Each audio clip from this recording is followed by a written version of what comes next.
Hi, I want to talk about some of the recent events that have taken places in United States and in some other countries.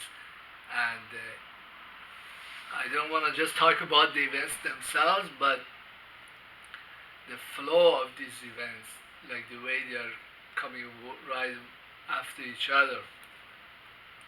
It's like one black swan showed up, and then right after that, there's another black swan, and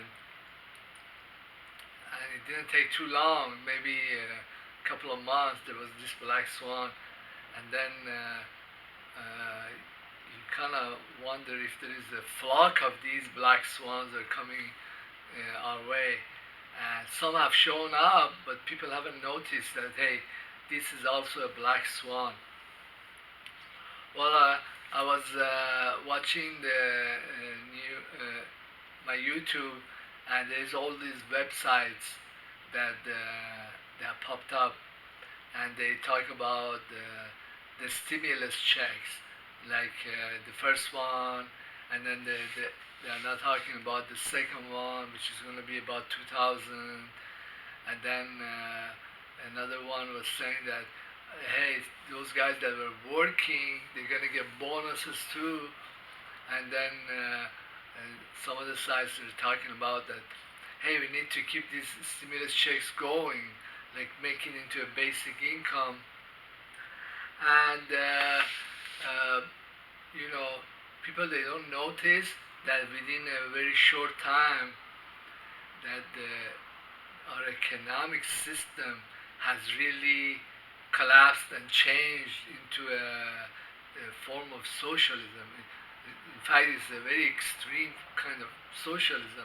Well, if you were somebody like me and I had a bunch of videos on economic thought and forecast for the future, and I was talking about, for example, let me just tell you some of the titles.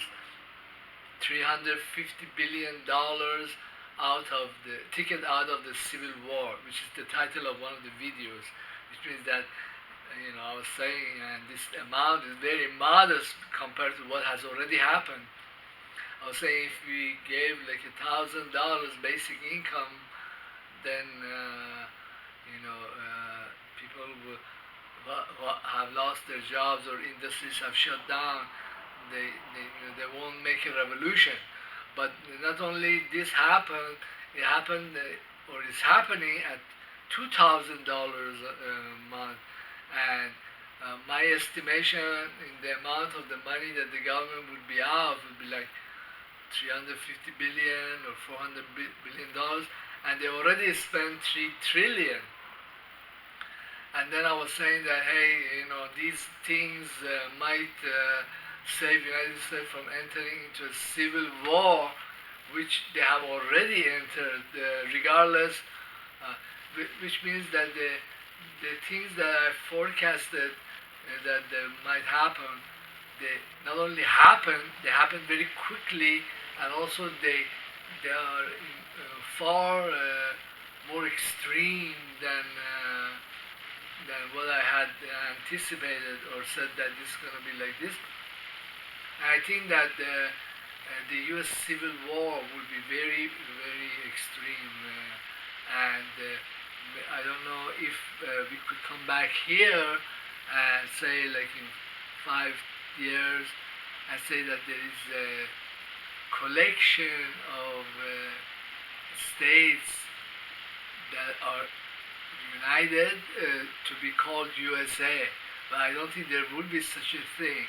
I think that the political entity that it calls itself United States government or U.S. Um, political order, which are the same guys, which were formerly the Yankee state, I don't think it would survive. I don't think it could survive all the mess that it has created here and in the world, and it keeps going out and making more wars and trying to subdue any race or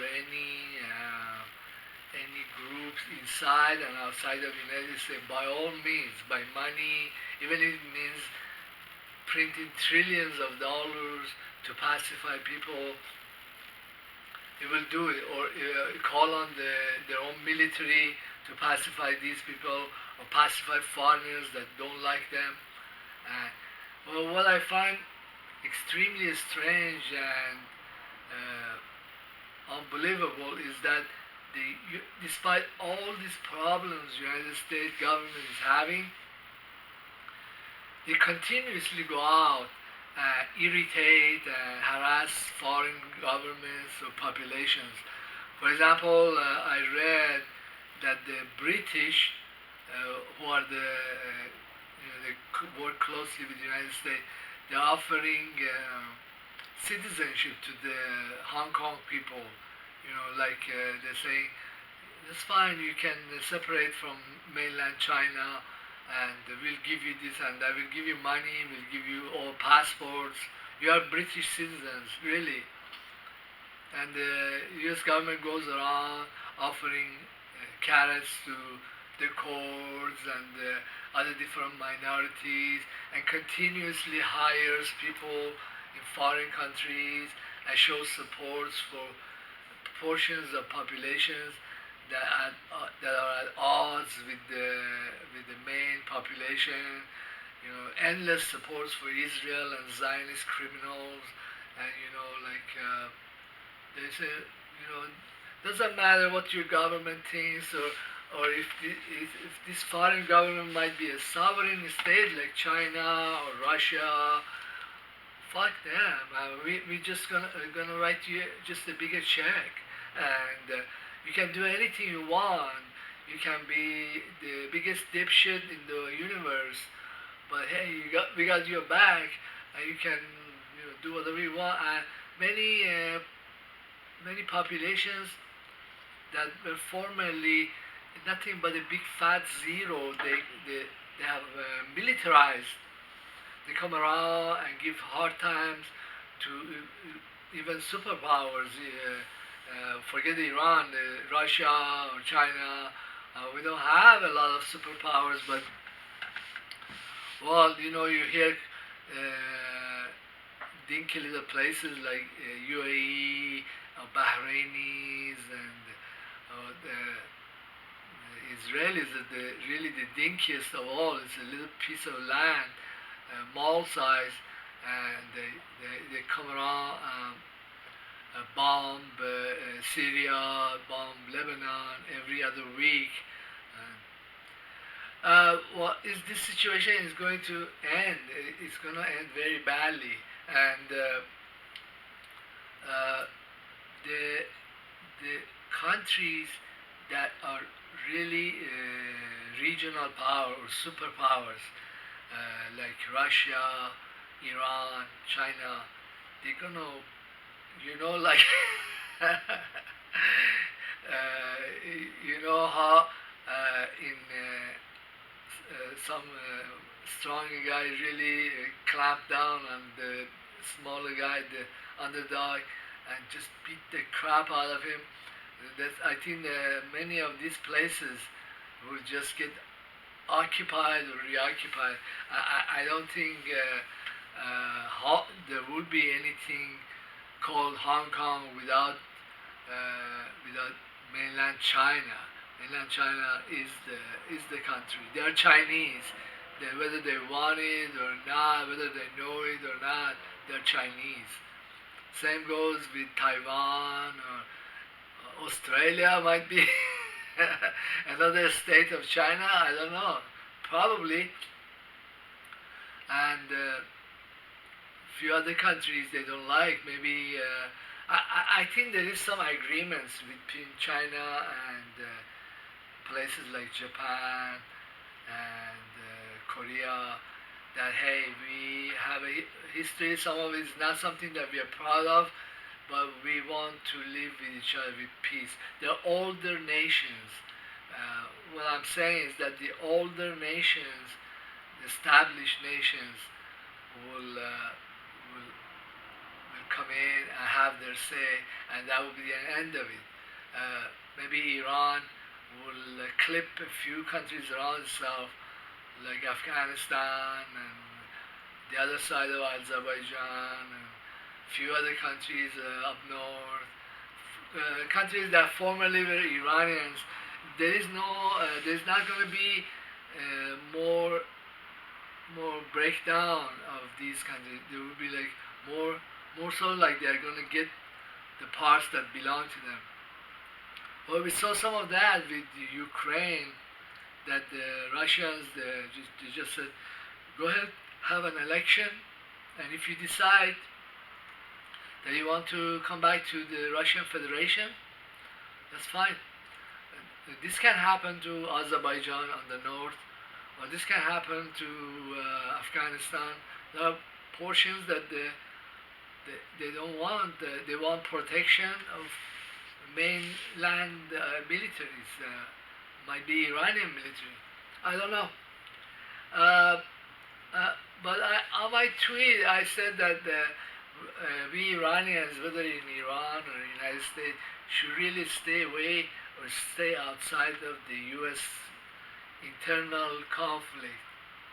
And these people, they are the troublemakers everywhere, and including here. And they don't need any more. They don't need any more trouble. They don't need our input. And the only thing that can happen is that we get dragged into their internal fight, and we get hurt too. I think that would be a good strategy if World War III is going to break out. I don't know. Another thing that I think is going to happen is that this group, the whites in the United States that have political power, and they have the largest voting bloc, and they know how to shove their way into White House and make it stick, regardless of who thinks what. They're gonna lose legitimacy. They're gonna lose respect, and they're gonna become like another mini nation, like the Black America or the Chicano America, Spanish America. They they are they have to struggle with everything. The same way that other minorities, they don't have really control of Federal Reserve. See where the money goes. The blacks, they don't have control over the U.S. military. Well, the U.S. military has decided not to intervene in the internal affairs or the domestic affairs, but the whites, they really do have political control. Well, if Trump gets assassinated, we're gonna see the divisions inside the U.S. military. That really, this is now one military. There are several militaries here. I think there is 3 different militaries that are inside U.S. Total military. One is the Air Force, and what I would call, or many people have called, the breakaway civilization, which is the space portion of this military, and they are very advanced, and they have gone outside of human civilization. They have gone into space, maybe into other planets, and the other portion would be the regular military, ground forces, or associated, and some national guards and stuff. And then the third one would be well, I would use this term. I don't know if other people are using it. I've heard it in USA Watchdog. They call them the Patriots. And if Trump gets assassinated, then the Patriots will come in, and they will exact the revenge on the politicians or Democrats that kind of steer things into that direction. I had a video. It's called "Is Obama the Last President?" I don't think this political order, the way it is, these guys are all together and they're all doing all this stupid shit. They're gonna stay together, or uh, when a nation is a militant like the Saudis or Daesh, and they went everywhere and created a lot of destruction, they also start fighting between themselves. For example, the Daesh or the uh, terrorists, they had different branches. One was Jabhat al-Nusra, which means the part that was sponsored by the Qataris and maybe Kuwaitis, I'm not sure. Then there was another main part which was kind of called ISIS or Al Qaeda, was sponsored by the Saudis, and then there is other factions, and they started fighting between themselves too. So this is gonna happen with the Americans. You're gonna see the divisions between Americans. You're gonna see divisions or the what they call fault lines inside their military, and then there is one other part of their military which is uh, the intelligence services, and wants to maintain all things as they are, because they are the ones that have gone into space, they have gone into, they own the stock market now, and they spy and off anybody they want. This is a whole new block. You're gonna see their different branches start quarreling, and then it might get bloody too. Uh,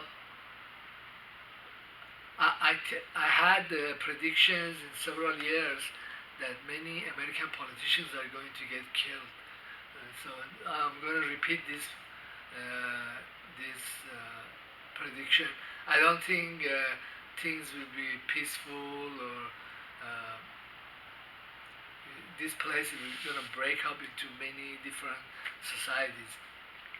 Also, what's speeding up or accelerating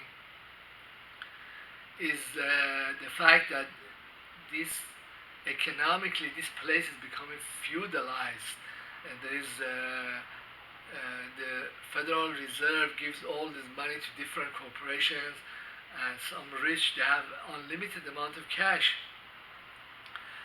Then other groups are coming up with private money like Bitcoin and other forms of money that really doesn't need this place. They are becoming decentralized. They don't need United States, and they can, when you group, they have a unshakable source of income. Uh, then they really don't need a particular place. They become like Wahhabis. They'll go everywhere, make trouble everywhere. So this is another event that's going to happen, and also because the established countries, they have their own culture and their own unity. They are the ones that are going to come on top, because they are not fractionating into all these branches. Uh, we are entering a technological age of singularity. We are entering into an area of our history which is like extreme decentralization. We are entering an area of human civilization where a private party, like an individual, can become as powerful as a government.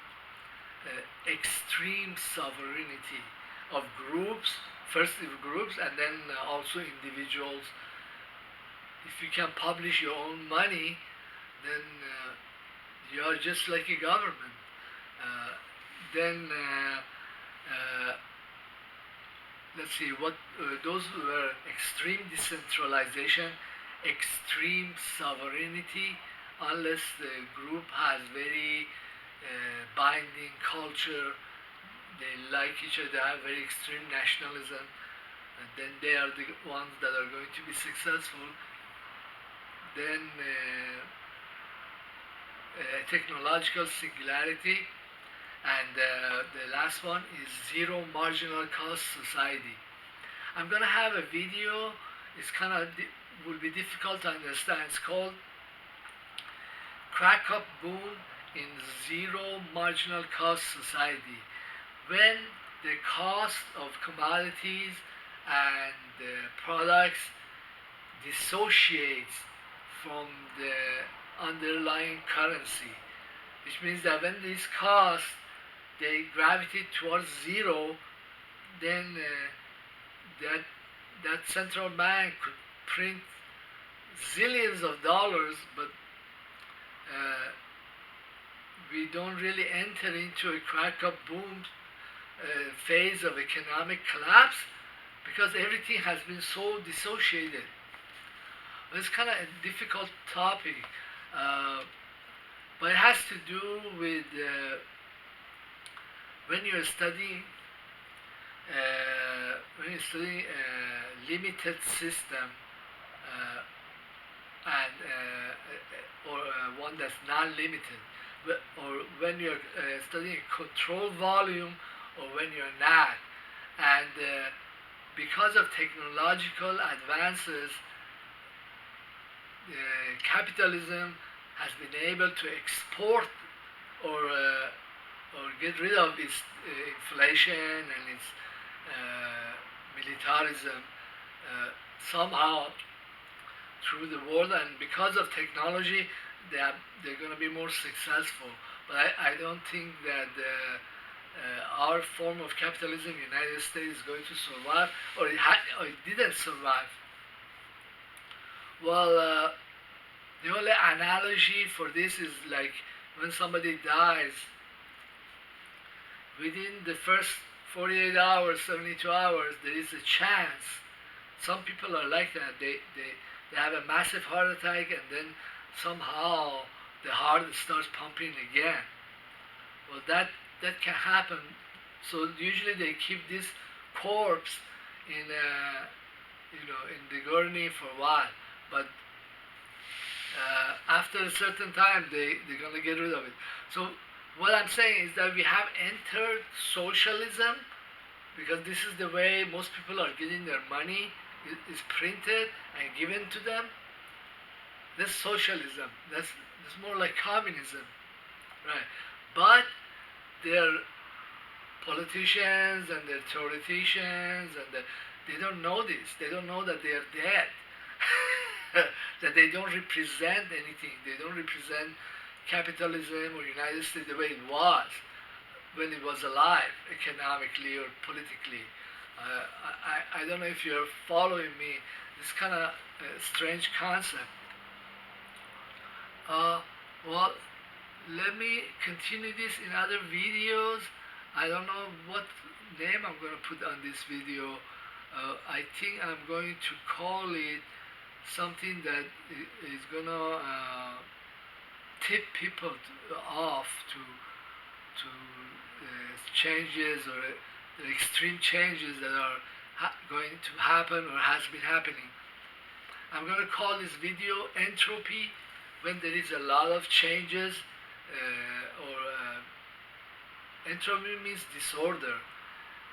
Chaos, which follows after that, this is the same concept, and then revolution, which means like there will be a violent revolution. Entropy, chaos, and revolution, and then underneath I'm going to put the caption, why changes are happening so fast. Thank you for being my YouTube channel, and please subscribe, leave comment. Have a nice day.